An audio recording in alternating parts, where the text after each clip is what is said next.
রাধে রাধে বন্ধুরা, অমৃত কথা বাংলা চ্যানেলের নতুন পর্বে আপনাদের সকলকে স্বাগত জানাচ্ছি। দেবাদিদেব মহাদেবের অশেষ কৃপা অবশ্যই কমেন্ট বক্সে লিখুন ওম নমঃ শিবায়। এই পর্বের বিষয় হলো শ্রাবণ মাসের সোমবার শিবলিঙ্গে কোন কোন শস্যগুলি অর্পণ করলে শিব বাবার কৃপায় মনের সমস্ত ইচ্ছা পূরণ করা যাবে। আর্থিক উন্নতি, চাকরি ব্যবসার উন্নতি, রোগ ব্যাধি দুর্ঘটনার হাত থেকে মুক্তি, সুসন্তান ও শীঘ্র বিবাহ বরদান পাওয়া যাবে শিব বাবার কাছ থেকে।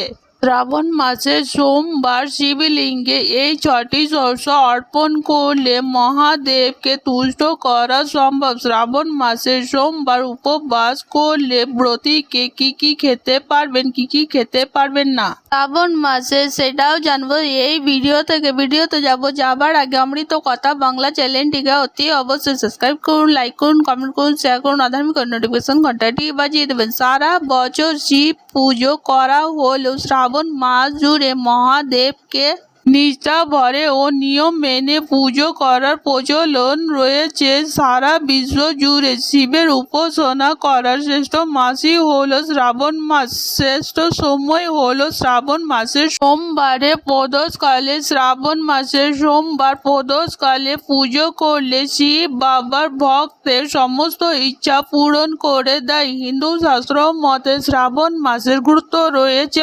অপরিসীম। হিন্দু মতে দেবাদিদেব মহাদেবের অন্যতম প্রিয় মাস হলো শ্রাবণ মাস। এই মাসে শিবের বিশেষভাবে পূজিত হন। নিয়ম অনুযায়ী ভক্তেরা শ্রাবণ মাসের প্রতি সোমবার শিবের উপাসনা করে ব্রত উপবাস পালন করে থাকেন। মনে করা হয় এমনটা করলে মহাদেব ভক্তের ওপর আশীর্বাদ বর্ষিত করেন। সারা বছর শিব পুজো করা হলেও শ্রাবণ মাসে মহাদেবকে নিষ্ঠা ভরে এবং নিয়ম মেনে পুজো করার প্রচলন রয়েছে। শিব মন্দিরে তো বটে, শ্রাবণ মাসে বাড়িতেও শিবের উপাসনা করা হয়। সাধারণত শ্রাবণ মাসে সোমবার গঙ্গা জল ও দুধ দিয়ে রুদ্রা অভিষেক করে শিবের পুজো করা হয়ে থাকে। আর এটাই সব থেকে শ্রেষ্ঠ উপায় বলে মনে করা হয়। শাস্ত্র অনুসারে জলা অভিষেক করলেও মনোবাঞ্ছনা পূরণ করা সম্ভব। পৌরাণিক কাহিনী অনুযায়ী শ্রাবণ মাসে সমুদ্র মন্থনতা ঘটেছিল। সমুদ্র উত্থিত হলাহল বীজ থেকে গোটা ধরিত্রীকে রক্ষা করার জন্য স্বয়ং মহাদেব নিজের কণ্ঠে সেই বিষকে ধারণ করেছিলেন। বিষের তীব্রতা নাশ করার জন্য স্বর্গের দেবতারা শিবের মাথায় গঙ্গা জল ঢালতে থাকেন। সেই কারণে শ্রাবণ মাসে শিবের মাথায় জল প্রদান করার নিয়ম রয়েছে, আর তাতে আদি দেবের আশীর্বাদ প্রাপ্ত হয় ভক্তেরা। আরেকটি কাহিনী উল্লেখিত রয়েছে, সতী দেহ ত্যাগের পর দেবী পার্বতী রূপে ফের একবার জন্ম নেয়। শিবকে আবার স্বামীর রূপে পাওয়ার জন্য কঠোর তপস্যা করতে থাকেন। তিনি দীর্ঘদিন ধরে সাধনা করে শিবকে সন্তুষ্ট করলে পার্বতীকে বিবাহ করতে রাজি হন মহাদেব। আর সেই শুভ মুহূর্তে ঘটে শ্রাবণ মাসে শিবরাত্রির দিনই শিব পার্বতীর পুনর্মিলন ঘটেছিল। এই কারণে শ্রাবণ মাসকে শিবের মাসও বলা হয়ে থাকে। শ্রাবণ মাসের প্রতিটি সোমবার গুরুত্বপূর্ণ। প্রত্যেকটি সোমবার ব্রত পালন করতে হয় এবং শিব বাবাকে পুজো করতে হয়। শ্রাবণ মাস জুড়ে প্রত্যেকটি দিন শিব বাবাকে পুজো করা হয়ে থাকে। বিশেষ করে শ্রাবণ মাসের সোমবার ব্রত রেখে শিব বাবাকে পুজো করা উচিত। শ্রাবণ মাসের সোমবার গুলিতে তাড়াতাড়ি ঘুম থেকে উঠে পড়া উচিত। এরপর বাড়ি ঘর ভালো করে পরিষ্কার করে নিতে হবে।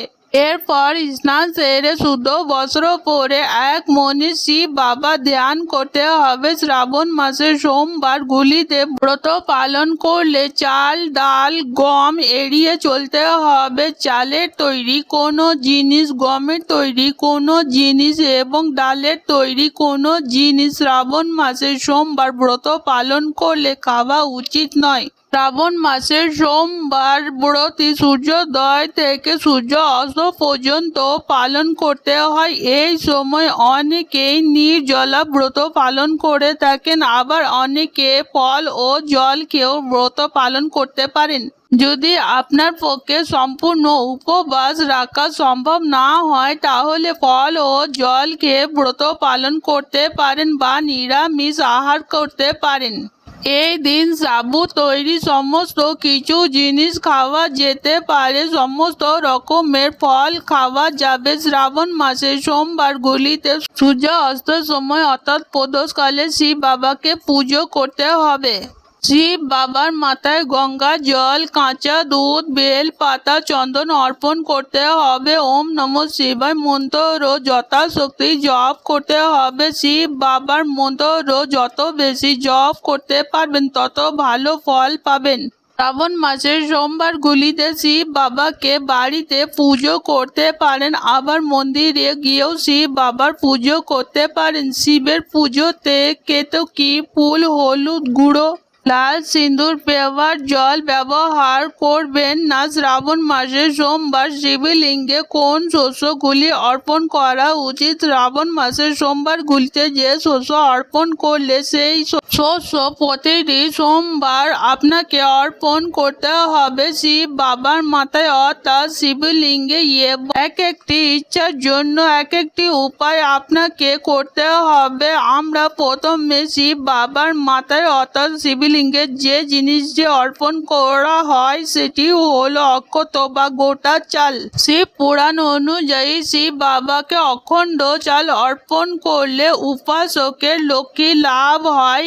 এর ফলে আপনি আর্থিক সমস্যা থেকেও মুক্তি পাবেন, চাকরি ও ব্যবসায় উন্নতি হবে। শ্রাবণ মাসের সোমবার এক মুঠো কালো তেল শিবলিঙ্গে অর্পণ করলে ব্যক্তির সমস্ত পাপ ক্ষয় হয়, রোগ ব্যাধি দুর্ঘটনার হাত থেকে ব্যক্তি মুক্তি পায়। এছাড়া তন্ত্রের মন্ত্রের হাত থেকে ব্যক্তি মুক্তি পায়। শিব পুরাণ অনুযায়ী শিবলিঙ্গে এক মুঠো জব অর্পণের মাধ্যমে এর ফলে দুর্ভাগ্য কমে, সৌভাগ্য বৃদ্ধি পায়। শিব বাবার মাথায় এক মুঠো গম শ্রাবণ মাসে সোমবার শিবলিঙ্গে অর্পণ করলে সুসন্তান লাভ করা যায়। শিব বাবার মাথায় কেশর অর্পণ করলে শীঘ্র বিবাহের বরদান লাভ করা যায়। শিবলিঙ্গে জাফরান অর্থাৎ কেশর মিশ্রিত দুধ শ্রাবণ মাসে সোমবার অর্পণ করুন, এর ফলে শীঘ্র বিবাহের যোগ তৈরি হবে। শ্রাবণ মাসে সোমবারগুলিতে 21টি বেল পাতায় চন্দন দিয়ে ওম নমঃ শিবায় লিখে একটি করে বেল পাতা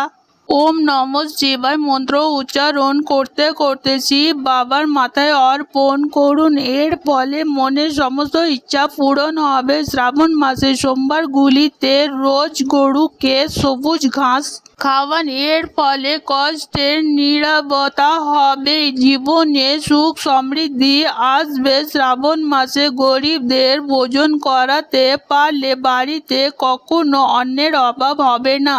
পূর্বপুরুষদের আত্মা শান্তি পাবে। শ্রাবণ মাস জুড়ে কি কি খাওয়া যাবে, কি কি খাওয়া যাবে না? শ্রাবণ মাস জুড়ে তামাশ আহার করা উচিত নয়। শ্রাবণ মাসে মাছ, মাংস, পেঁয়াজ, রসুন, ডিম খাওয়া উচিত নয়।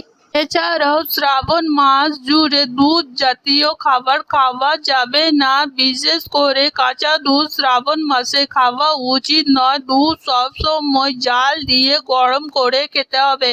এছাড়াও শ্রাবণ মাস জুড়ে সবুজ শাক সবজি কম থেকে কম খাওয়া উচিত। বেগুন, পালং শাক, বাঁধাকপি, ফুলকপি একেবারে খাওয়া উচিত নয়। শ্রাবণ মাস জুড়ে নেশা করা উচিত নয়। শ্রাবণ মাসে ব্রতের দিন ব্রতী সন্দুক লবণ বা সন্দুক নুন দিয়ে তৈরি খাবার খেতে পারেন।